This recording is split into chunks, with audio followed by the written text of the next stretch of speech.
তো বন্ধুরা, এই মুহূর্তের পাওয়া সবচেয়ে বড় খবর, দীর্ঘ প্রতীক্ষার অবসান। যারা পঞ্চায়েত দফতরে কর্মী নিয়োগের জন্য দীর্ঘদিন ধরে অপেক্ষা করছিলেন যে কবে নিয়োগ হবে, কবে ফর্ম ফিল আপ শুরু হবে, এবার শুরু হয়ে যাচ্ছে ফর্ম ফিল আপ। অফিসিয়ালভাবে জানিয়ে দেওয়া হলো নবান্নের তরফ থেকে। হ্যাঁ বন্ধুরা, এমনই একটি বিজ্ঞপ্তি প্রকাশিত হয়েছে। তো আমি আপনাদের জানিয়ে দেবো কীভাবে আবেদন করবেন, সেখানেও বলা হয়েছে, বিস্তারিতভাবে তথ্য দেওয়া হয়েছে। আপনাদের জানিয়ে রাখি, 6552টি শূন্য পদে নিয়োগের জন্য বিজ্ঞপ্তি প্রকাশিত করেছিল পঞ্চায়েত দফতর, এবং বিভিন্ন data entry operator, lower division clerk থেকে শুরু করে পঞ্চায়েত কর্মী, গ্রাম নির্ণায়ক, সহায়ক, একাধিক পদে নিয়োগের জন্য যেখানে অষ্টম শ্রেণী, মাধ্যমিক, উচ্চ মাধ্যমিক, ন্যূনতম অষ্টম শ্রেণী পাশে কর্মীরা আবেদন করতে পারবেন। তো বন্ধুরা, ছেলে অথবা মেয়ে পশ্চিমবঙ্গের যে কোনো জেলা থেকে আবেদন করতে পারবেন। তো কীভাবে অনলাইনের মাধ্যমে আবেদন করবেন এবং ঠিক কয় তারিখ থেকে, অর্থাৎ এই কয় তারিখ থেকে শুরু হচ্ছে এই আবেদন, তা আমি আপনাদের জানিয়ে দেবো। এছাড়া যারা রেজিস্ট্রেশন করেননি, রেজিস্ট্রেশনের লাস্ট ডেট কবে সেটাও জানাবো। তো দেখতে থাকুন, শেষ পর্যন্ত ভিডিওটি দেখুন পুঙ্খানুপুঙ্খ তথ্য জানার জন্য। ভিডিওটি অবশ্যই শেয়ার করুন, এবং ভিডিওটি আপনারা অবশ্যই কোথা থেকে দেখছেন, কোন জেলা থেকে দেখছেন সেটা অবশ্যই লিখে জানান, কারণ আপনাদের জেলার কোনো আপডেট আসলে আমি সঙ্গে সঙ্গে দিতে পারি। তো আসুন বন্ধুরা, সূক্ষ্মভাবে আমি আপনাদের দেখিয়ে দেবো স্টেপ বাই স্টেপ। শেষ পর্যন্ত দেখতে থাকুন। দেখুন বন্ধুরা, এটি সরাসরি একটি অফিসিয়াল আর্টিকেল প্রকাশিত করা হয়েছে, যেখানে বলা হয়েছে গ্রাম পঞ্চায়েত অ্যাপ্লাই 2024, অর্থাৎ 2024। গ্রাম পঞ্চায়েত দফতরের প্রচুর শূন্যপদে কর্মী নিয়োগের জন্য বিজ্ঞপ্তি প্রকাশিত হয়েছিল। বহুদিন ধরে চাকরির অপেক্ষারত যারা রয়েছেন, যারা অপেক্ষা করে রয়েছেন দীর্ঘদিন ধরে, তাদের জন্য খবর এবার নিয়ে এসেছিল এই পঞ্চায়েত দফতর, যেখানে প্রায় 6,000-এরও বেশি শূন্যপদে কর্মী নিয়োগের কথা বলা হয়েছিল। রাজ্যের চাকরির টানাটানির মধ্যেই এই পঞ্চায়েত দপ্তরে বিভিন্ন পদে নিয়োগের সুখবর তথ্য ছড়িয়ে পড়েছিল গোটা রাজ্য জুড়ে। তারপর দেখুন, ইতিমধ্যে আবেদন প্রক্রিয়া শুরু হওয়াতেই বহু আবেদন প্রার্থী আবেদন করেছে। যারা আবেদন করেন না, অর্থাৎ যারা করেন, তারা খুব শীঘ্রই এই প্রতিবেদনের নিয়ম অনুসারে আবেদন প্রক্রিয়া সম্পন্ন করুন।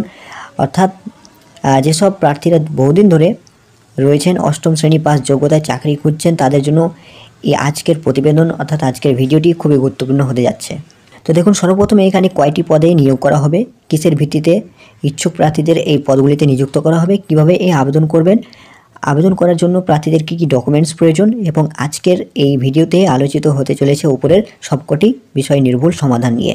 তো আসুন, সর্বপ্রথম আমরা জেনে নিচ্ছি যে এই নিয়োগ প্রক্রিয়া কবে থেকে শুরু হচ্ছে। আপনারা জেনে রাখি, নিয়োগ প্রক্রিয়া কিন্তু জুন মাস থেকে শুরু হয়ে যাচ্ছে। হ্যাঁ বন্ধুরা, জুন মাস থেকেই, অর্থাৎ প্রথম সপ্তাহ থেকেই শুরু হয়ে যাবে। ডেট এক্স্যাক্টলি যদিও বলা হয়নি, কিন্তু জুন মাসের প্রথম দিকে, অর্থাৎ ধরে নিতে পারেন 4 তারিখে রেজাল্ট রয়েছে লোকসভা ভোটের, এবং ভোটের রেজাল্টের পরেই কিন্তু আলাদা করে নোটিফিকেশন জারি করে, অর্থাৎ সেখানে অ্যাপ্লাইয়ের প্রসেস সম্পূর্ণভাবে বলে দেওয়া হবে। তবে আমি আপনাদের এখানে স্টেপ বাই স্টেপ দেখিয়ে দিচ্ছি কীভাবে আবেদন করবেন।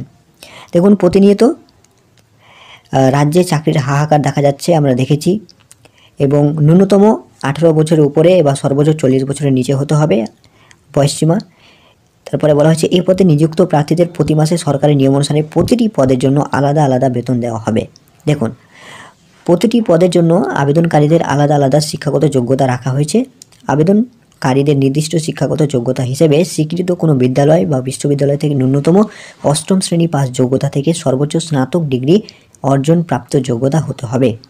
তারপর দেখুন, পঞ্চায়েত দপ্তরের এই পদগুলিতে পশ্চিমবঙ্গে 23টি জেলা থেকে আবেদন করতে পারবেন, যে কোনো ব্লক থেকে। এবং চাকরি দূরীকরণ করার জন্য রাজ্য সরকারের তরফে পঞ্চায়েত দপ্তরের প্রচুর শূন্যপদে নিয়োগের বিজ্ঞপ্তি প্রকাশিত হয়েছিল। তারপর দেখুন, কী কী পদগুলিতে আবেদন করতে পারবেন। দেখুন, সব মিলিয়ে 6552টি শূন্যপদে নিয়োগ করা হবে। মোট 6552টি শূন্যপদে গ্রাম পঞ্চায়েত দপ্তরে data entry operator, group D peon, lower division assistant, নির্মাণ সহায়ক, গ্রাম পঞ্চায়েত কর্মী সহায়ক, secretary, assistant cashier, account clerk, executive assistant, stenographer, clerk cum typist. তারপরে বলা হয়েছে ব্লক ইনফরমেটিক্স। তারপরে বলা হয়েছে পঞ্চায়েত সমিতি পিওন। পদগুলিতে ইচ্ছুক প্রার্থীরা আবেদন করতে পারবেন। এছাড়া এই পদগুলিতে আবেদন করার জন্য অনলাইনের মাধ্যমে ব্যবহার করতে পারবেন। অর্থাৎ অনলাইনে আবেদন করার জন্য প্রার্থীদের পদ্ধতিগুলি এবার আমি আপনাদের বলবো। তো কীভাবে আবেদন করবেন সম্পূর্ণ ভালোভাবে দেখতে থাকুন। দেখুন, আবেদন করতে হবে প্রথমে। এখানে আবেদন করতে হলে অনলাইনের মাধ্যমে আবেদন করতে হবে। সর্বপ্রথম সংস্থার অফিসিয়াল ওয়েবসাইটে গিয়ে রেজিস্ট্রেশন সম্পূর্ণ করতে হবে, অর্থাৎ গ্রাম পঞ্চায়েতের যে অফিসিয়াল ওয়েবসাইট রয়েছে www.গ্রামপঞ্চায়েত রুরাল ডেভেলপমেন্টে যে একটা ওয়েবসাইট রয়েছে আমাদের পশ্চিমবঙ্গে, সেই ওয়েবসাইটে ভিজিট করে সর্বপ্রথমে দেখুন নির্ভুলভাবে সম্পূর্ণ ফর্ম ফিল আপ করতে হবে। তারপর যা যা ডকুমেন্টস লাগবে সেগুলিকে সাইজ মতো আপলোড করতে হবে। তো আপনাদের ডকুমেন্টস, অনেক কিছু ডকুমেন্টস লাগবে। আপনার আধার কার্ড থেকে শুরু করে পাসপোর্ট সাইজ ফটো থেকে শুরু করে আপনার একটা আইডি প্রুফ, এবং ধরে নিতে পারেন আরও কিছু যেসব বিস্তারিত তথ্য ওখানে বলা থাকবে, আপনারা একে একে সব কিছু দিতে থাকবেন। তারপরে দেখুন, আরও ভালোভাবে জানার জন্য অবশ্যই সংস্থার অফিসিয়াল ওয়েবসাইটে গিয়ে বিজ্ঞপ্তি ডাউনলোড করে দেখুন। অবশ্যই সেখানে বিস্তারিতভাবে তথ্য দেওয়া রয়েছে। তারপর দেখুন, প্রয়োজনীয় লিঙ্ক আমি আপনাদের ডেসক্রিপশন বক্সে শেয়ার করে দেবো, সেখান থেকে আপনারা সহজেই আবেদন করতে পারবেন। তো প্রথম প্রক্রিয়া হচ্ছে রেজিস্ট্রেশন করতে হবে। তো সেই রেজিস্ট্রেশন প্রক্রিয়া সম্পূর্ণ করার পর তারপর আপনারা আবেদনের জন্য নতুন করে ফর্ম ফিল আপ করতে পারবেন। তো এই রেজিস্ট্রেশন প্রসেস না করলে আপনারা কিন্তু আবেদন করতে পারবেন না, আপনারা যোগ্য হবেন না।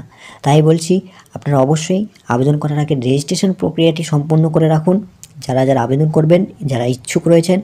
এবং এই জুন মাসে অর্থাৎ 1 তারিখের আগেই কিন্তু এই মে মাসে আপনারা এই প্রসেসটি কমপ্লিট করে ফেলুন, কারণ এরপরেই কিন্তু এই প্রসেসটা বন্ধ হয়ে যাবে এবং সেকেন্ড যে প্রসেস রয়েছে সেটি শুরু হয়ে যাবে।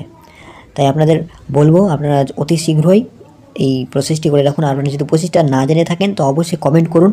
আমি নেক্সট ভিডিওতে কীভাবে রেজিস্ট্রেশন করতে হয় তার পুঙ্খানুপুঙ্খ তথ্য নিয়ে নতুন একটি ভিডিও নিয়ে হাজির হব। তো অবশ্যই আপনারা কমেন্ট করে জানাবেন, এবং কোথা থেকে দেখছেন, কোন জেলা থেকে, অবশ্যই সেটা লিখে জানান। তো ভিডিওটি সম্পূর্ণ দেখার জন্য অসংখ্য ধন্যবাদ।